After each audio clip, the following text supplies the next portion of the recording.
This engine had a narrow power band and was not very tractable for road use when coupled with the close ratio gearbox that it had. These engines are becoming jewels now. As time goes on, there are less and less of them. And to make them more tractable, one company has been concentrating on this work for a number of years, and the answer lies in the porting of these engines. This company is Omnitech Engineering of Bellingham, Washington. And the founder and owner of this company is John McCoy.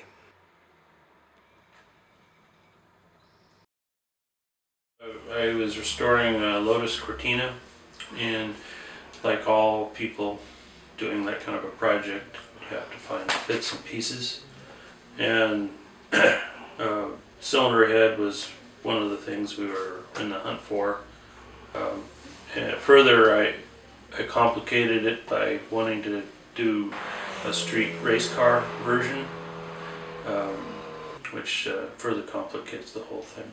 The cylinder head in itself, being hemispherical, leads itself to more of a horsepower motor than it does a torque band motor, and we need a wide torque band to really run in a Lotus Cortina.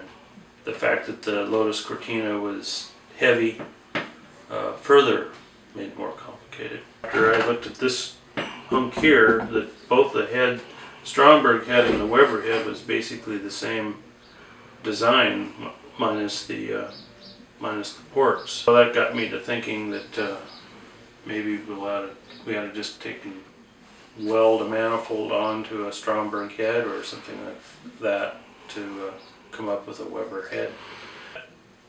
Kind of led to the discovery that once the manifold is removed, the first 2 inches of the port are easily accessible, and that's the most critical element of the port to establish this broad band of power that we were after. Use this exact manifold on a head to step into flow bench analysis, studying the balancing of the head, which is very critical for a broadband engine. The air in this area right here is the most compressed. If you can just imagine the airflow coming down and into the cylinder, it's the most compressed. So the shape of this per port has to be very precise and repeated. So if you can imagine on an original Weber head, like this is a section of one, trying to reach down in here with a die grinder, bouncing it around, trying to get this size exactly the same per port was a real challenge. So it wasn't unlikely that you would end up with a really good head and a really crappy head and an in-between head. And, it was a real toss. So that further justified the possibility of removing the manifold to get in and with the CNC and very precisely port this part of the port, and that gave us repeatability. Of course, it was torque came in at 3500. That engine and cylinder head still to this day is running in my Lotus Cortina. So we really did hit the mark. More importantly, though, from those early dyno test numbers, I was able to then integrate those into computer analysis and computer simulation. So now I had a baseline to do further tweaking with the port and the flow bench based on that original curve. In seconds with the computer simulation, I could tell if I was going to be able to create something very easy to make horsepower out of a twin cam. You just open the ports up massively, put big valves in, big cams in, and they just zoom up and make all kinds of horsepower. But that engine would be referred to in historical terms as a peaky engine. It doesn't have anything down at the low end. So the Lotus Cortina was a perfect test bed.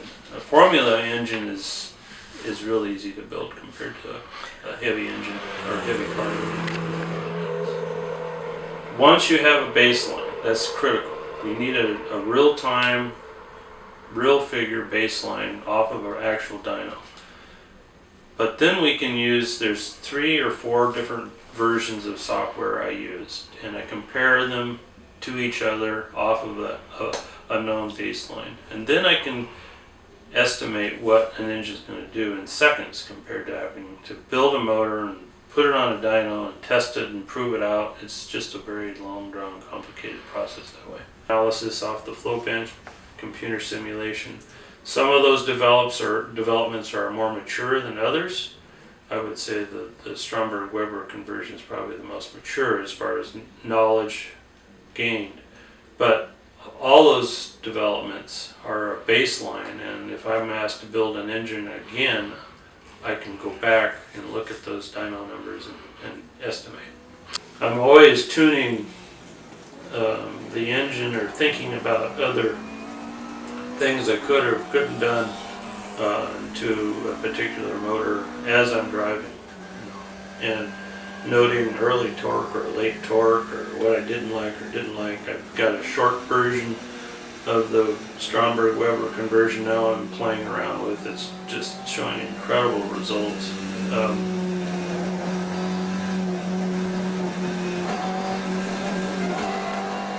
Just from a hand tooling issue, it's hard to reach with the die grinder that far down and have any accuracy whatsoever, which is very critical because this has to repeat per cylinder to get the adequate, flow. You're trying to balance the intake to the exhaust for flow very precisely. So the end result really of these heads was that some heads were really, really good and some heads were just crap. And it really came down to how accurate a fellow could port this intake short term.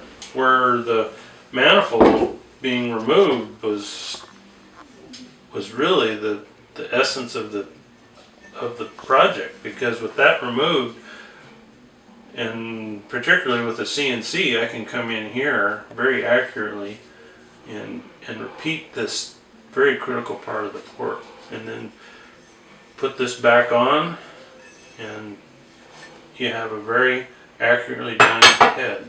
I kept careful track of the shape of that in the CAD system, and then repeated that same shape through every single one of the ports.